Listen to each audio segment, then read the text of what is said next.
Hello दोस्तों, कैसे हैं आप सब। तो चलिए आज की कहानी स्टार्ट करते हैं। राज और प्रिया एक सुखी जीवन व्यतीत कर रहे थे। जहां राज एक मल्टीनेशनल कंपनी में काम करता था, उसकी सैलरी लाखों में थी। वहीं प्रिया एक होम मेकर थी जो अपने घर को बहुत अच्छे से संभाले हुए थी।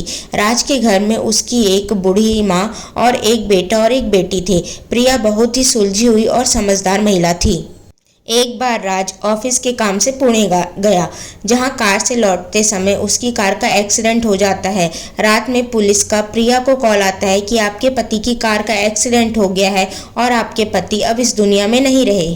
प्रिया अपने आप को संभालते हुए किसी तरह हॉस्पिटल पहुंचती है, जहां राज की डेथ बॉडी देखते ही वो बेहोश हो जाती है। जब राज की मां को ये बात पता चलती है तो वो भी अपने आप को संभाल नहीं पाती है। कितने दिनों तक तो प्रिया अपने रूम में यूं ही बंद रहती है, उसको बच्चों का भी कोई ध्यान नहीं रहता है। प्रिया कुछ दिनों तक सदमे में रही। फिर उसने अपनी सासू माँ से पूछकर राज के ऑफिस में ही जॉब ज्वाइन कर लिया। चूँकि प्रिया शादी से पहले भी जॉब करती थी तो उसे फिर से जॉब ज्वाइन करने में कोई प्रॉब्लम नहीं हुई। उसने पहले की तरह ही जिम भी ज्वाइन कर लिया। शुरू के 6 महीने तो सब कुछ नॉर्मल था। प्रिया पहले की ही तरह अपने बच्चों और सास का ध्यान रख रही थी। फिर धीरे धीरे उसके बिहेवियर में चेंज होने लगा। उसने सास और बच्चों के लिए एक फुल टाइम मेड रख ली। वो जो सुबह 7 बजे घर से निकलती थी तो रात में 11 बजे ही घर आती थी, जबकि उसके ऑफिस का टाइम 10 से 6 ही था। जब प्रिया की सास ने उससे लेट आने का कारण पूछा तो उसने कहा कि माँ, आजकल ऑफिस में बहुत काम रहता है और फिर मैं वहीं से जिम के लिए निकल जाती हूँ, इसलिए रोज लेट हो जाता है आने में। तो मीरा जी आगे कुछ भी ना बोली।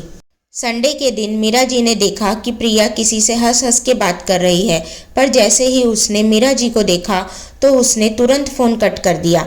मीरा जी को थोड़ा अजीब लगा, पर उन्होंने प्रिया को कुछ भी नहीं बोला और वहाँ से चुपचाप चली गई। एक दिन मीरा जी अपने बेटे को याद करके रो रही थी। रोते रोते कब उनकी आंख लग गई उन्हें पता ही नहीं चला। जब वह गहरी नींद में सो गई तो उन्हें सपने में बेटा राज दिखाई दिया, जो यह कह रहा था, माँ, मेरा एक्सीडेंट हुआ नहीं, कराया गया है और यह एक्सीडेंट तुम्हारी बहू ने ही कराया है। प्लीज़ माँ, मुझे इंसाफ दिलाइए। अपने बेटे की बात सुनकर मीरा जी अचानक से उठ गई।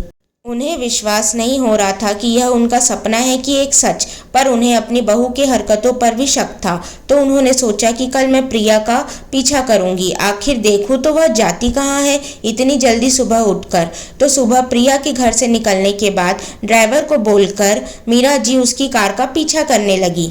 मीरा जी ने देखा कि प्रिया की कार एक अपार्टमेंट के बाहर आकर खड़ी हुई।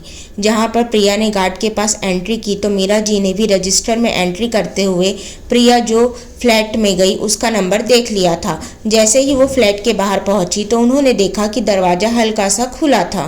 मीरा जी को दरवाजे से सब दिख रहा था। उन्होंने देखा कि प्रिया सोफे में किसी आदमी के साथ बैठी है और दोनों जोर जोर से हंस रहे थे और प्रिया बोल रही थी कि लगता है बुढ़िया को मुझ पर शक हो गया है, आजकल बहुत सवाल पूछ रही है।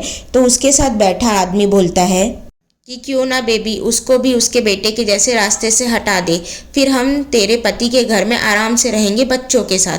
प्रिया और उस आदमी की बात सुनकर पहले तो मीरा जी को गुस्सा आया कि प्रिया ऐसे कैसे कर सकती है मेरे बेटे के साथ। फिर उन्होंने दिमाग से काम लिया और तुरंत पुलिस के पास गई। पुलिस स्टेशन में जाकर जब मीरा जी ने पुलिस को सब बताया तो पुलिस ने कहा कि माँ जी, हम बिना सबूतों के ऐसे किसी को गिरफ्तार नहीं कर सकते हैं। तो मीरा जी ने कहा कि आप उन्हें हिरासत में लेकर कड़ी पूछताछ करो, उन लोग सब उगल देंगे। तो पुलिस ने एक माँ की गुहार सुनी और उस फ्लैट के बाहर पहुंची। डोर बेल बजाने पर डोर उस आदमी ने खोला और पुलिस को देखकर चौंक गया। प्रिया भी रूम से बाहर आकर अपनी सास और पुलिस को देखकर चौंक गई। पुलिस उन्हें पकड़कर पुलिस स्टेशन ले गई। दोनों रास्ते भर पूछते रह गए कि आपने हमें गिरफ्तार क्यों किया है। तो पुलिस ने उनसे कुछ नहीं कहा। पुलिस स्टेशन जाकर पुलिस ने दोनों से पूछा कि तुम दोनों ने राज का कत्ल कैसे किया, जल्दी बताओ। तो दोनों ने पहले बहुत इनकार किया कि उन्होंने ऐसा कुछ भी नहीं किया है, पर जब पुलिस ने कड़ाई से पूछा और 1-2 थप्पड़ लगाया तो उन्होंने राज को मारने की अपनी पूरी साजिश उगल दी कि प्रिया और अमन एक ही जिम में कई सालों से वर्कआउट के लिए जाते थे। पहले उन दोनों की दोस्ती हुई, फिर दोनों एक दूसरे से फ़ोन पर घंटों बातें करने लगे। उन दोनों को एक दूसरे का साथ पसंद आने लगा। पर एक दिन प्रिया का फ़ोन बेड पर था और वो वॉशरूम गई हुई थी। उसी टाइम राज रूम में आया तो मैसेज टोन बजा। जैसे ही राज ने सारे मैसेजेस देखे तो वो गुस्से से लाल हो गया। जब प्रिया से उसने सब पूछा तो प्रिया उसके पैरों में गिरकर माफ़ी मांगने लगी।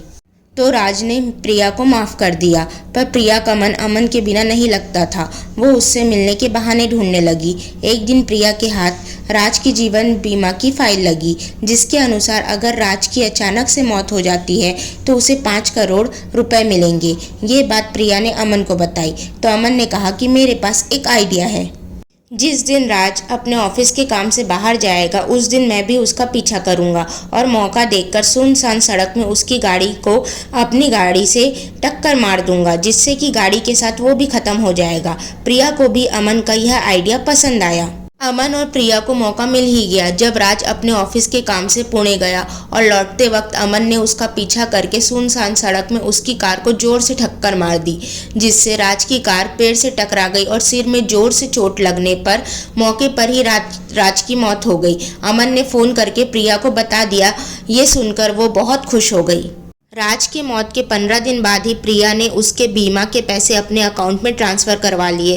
प्रिया और अमन के मुंह से ये कबूलनामा सुनकर मीरा जी हैरान थी। उन्होंने प्रिया को एक जोरदार थप्पड़ मारा।